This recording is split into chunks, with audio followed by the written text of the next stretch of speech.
Movie review time.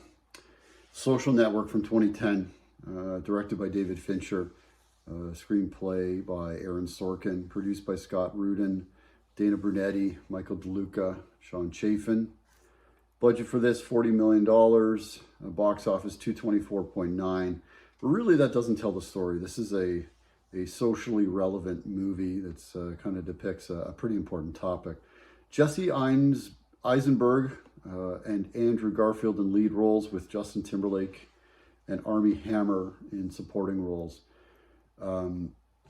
American biological drama film based on the book Accidental Billionaires by Ben Mezrich. The movie portrays the founding of Facebook. Harvard sophomore Mark Zuckerberg, played by Jesse Eisenberg, is dumped by girlfriend Erica Albright, Rooney Mara in that role. Hurt by this, Mark returns to his dorm and creates an insulting and demeaning blog in his live journal. He also creates a website called Face Mash.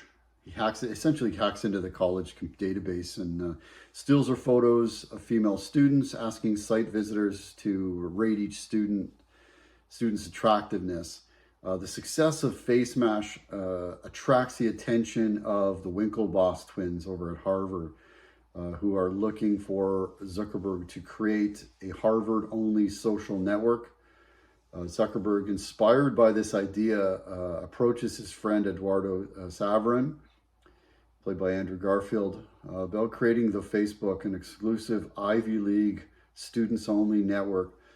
The idea takes off, needless to say, and the Winklevosses end up suing in the end. At the urging of friend Christy Lee, played by Brenda Song, Mark and Eduardo meet with Napster co-founder Sean Parker, played by Justin Timberlake, who presents $1 billion vision for the company and suggests they rename it Facebook. Zuckerberg, inspired by all of this, relocates the company to Palo Alto, California, and Sean Parker eventually ends up moving into his house, essentially. There's a lot of back and forth. There's a lot of drama surrounding those relationships, as well as the coding and creating of Facebook, which I won't necessarily touch on. The movie setup is, there's a split screen element to it. The second part of that split screen is a legal proceeding between Zuckerberg and Saverin. Saverin's suing him essentially for share dilution of Saverin's shares by Zuckerberg, essentially at the urging of Parker.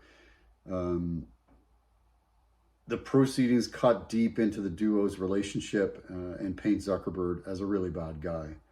My expectations for this film were really low. I wasn't really too excited about watching this movie, but I was pleasantly surprised. And in fact, I encourage most to watch it as it's not a documentary, but it documents, which I think realistically does, the historical importance of social media network, Facebook.